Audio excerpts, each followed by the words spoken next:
उस तरह दाढ़ी बनाने के लिए है, बच्चों की गर्दन काटने में इस्तेमाल होगा तो भूख का संकट हो जाएगा, भूख का।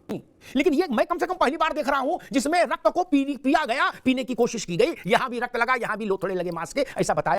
सख्त से सख्त कार्रवाई होनी चाहिए, बिल्कुल जीरो टॉलरेंस की पॉलिसी अपनाई जानी चाहिए। पुलिस ने बहुत अच्छा कार्य किया है, जो एसओजी प्रभारी हैं, इंस्पेक्टर सिविल लाइंस हैं। हम अपनी गर्दन और सिर दोनों देते हैं उस तरह वाले को कि भैया इसको ठीक कर दो, नहीं।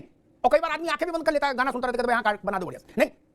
इस घटना के बाद हर आदमी अपने पड़ोस में जो नाई है उसको 2 बार तराजू में तोलने की कोशिश करेगा अपनी निगाह में। उन लोगों ने केवल 2 बच्चों की हत्या नहीं की, ऐसा मैं मानता हूं, उन्होंने हजारों लोगों की आजीविका पर संकट पैदा कर दिया। आप सभी का मेरे YouTube चैनल पर एक बार फिर स्वागत है।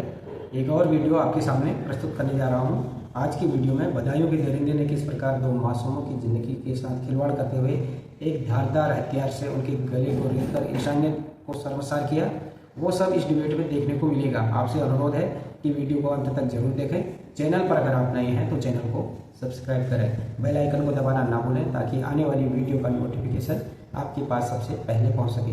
आइए शुरू करें मेन वीडियो।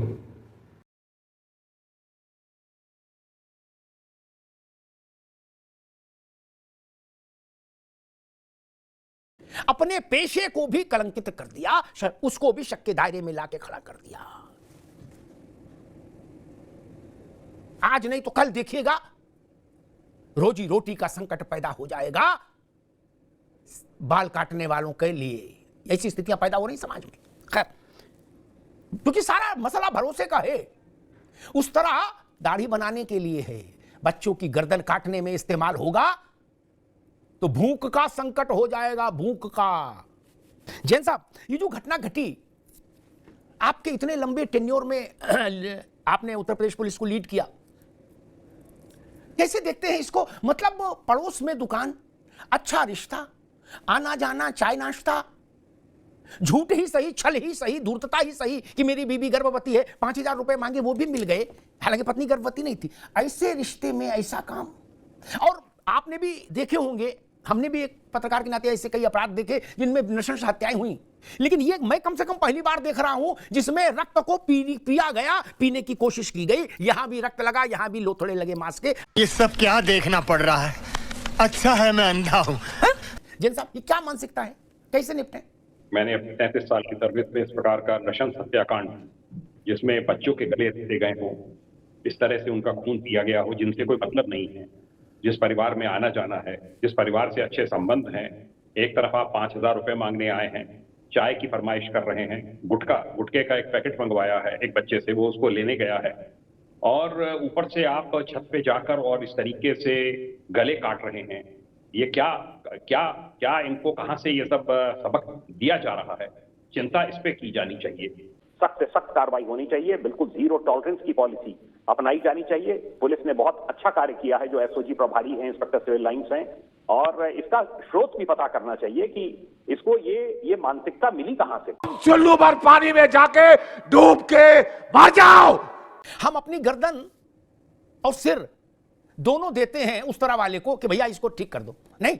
और कई बार आदमी आंखें भी बंद कर लेता है, गाना सुनता रहता है, यहां बना दो बढ़िया, नहीं। इस घटना के बाद हर आदमी अपने पड़ोस में जो नाई है उसको 2 बार तराजू में तोलने की कोशिश करेगा अपनी निगाह में। उन लोगों ने केवल 2 बच्चों की हत्या नहीं की, ऐसा मैं मानता हूं, उन्होंने हजारों लोगों की आजीविका पर संकट पैदा कर दिया। बरकत रहें।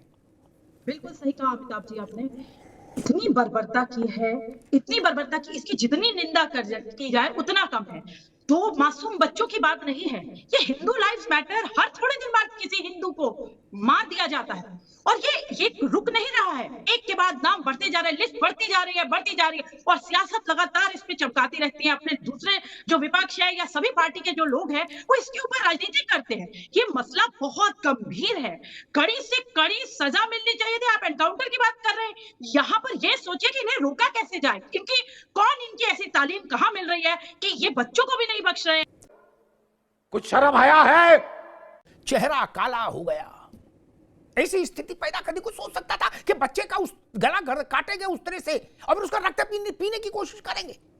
भारतीय जनता पार्टी ने इस तरीके का माहौल बना के रखा है पूरे प्रदेश में कि आप देखिए, वो जो बात कहते हैं न तो दानिश भाई एक मिनट, दानिश भाई एक मिनट, दानिश भाई एक मिनट, ठीक है, उस तरह की धार से डर पा रहे हैं, ठीक न है, बलात्कारियों से डर पा रहे हैं। तो ये जो सरकार है, मुझे लगता है जी ठीक है, कि ये एक मिनट तो रुको, मैं सिर्फ निवेदन ये कर रहा था कि ये जो दो थे खून पीने वाले राक्षस, ये इसलिए उस तरह लेके छत पे चढ़ गए बच्चों का गला रेतने के लिए कि योगी सरकार है उत्तर प्रदेश में, इसलिए गजब बात कर रहे हो भाई महाराज। मानसिकता सुनिए, मैं आपको बताऊं, मानसिकता जिस तरीके की है, दिन प्रतिदिन बढ़ती जा रही है। अब रुकना होगा,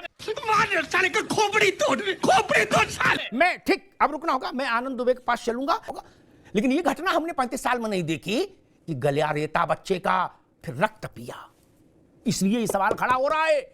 और बड़ों बड़ों ने मुंह में फेविकोल पी लिया, इसलिए सवाल खड़ा हो रहा है। एक घर में जाते हैं, चाय बनाने को बोलते हैं, पैसा मांगते हैं, कुछ खाने का सामान मंगाते हैं और फिर हत्या कर देते हैं। इस तरह की घटना तो मैंने भी पहली बार सुनी, और उस पर इस तरह की सियासत हो रही है।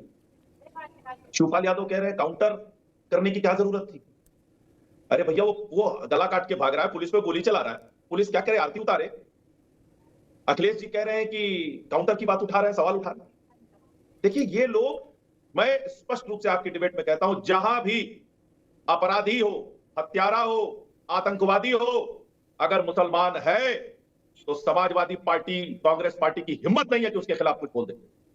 ये वही लोग हैं जो आतंकवादियों का मुकदमा वापस लेने के लिए अदालत तक चले गए थे। याद है आपको 2 साल पहले 2022 में लखनऊ में जब आतंकवादी गिरफ्तार किए गए तो अखिलेश यादव ने कहा जब चुनाव आता है तो इस तरह की गिरफ्तारियां होंगी। अरे शर्म आनी चाहिए इन लोगों को। तो कैसी लगी आज की वीडियो कमेंट करके जरूर बताएं। मिलते हैं अगली वीडियो में, तब तक जय श्री राम।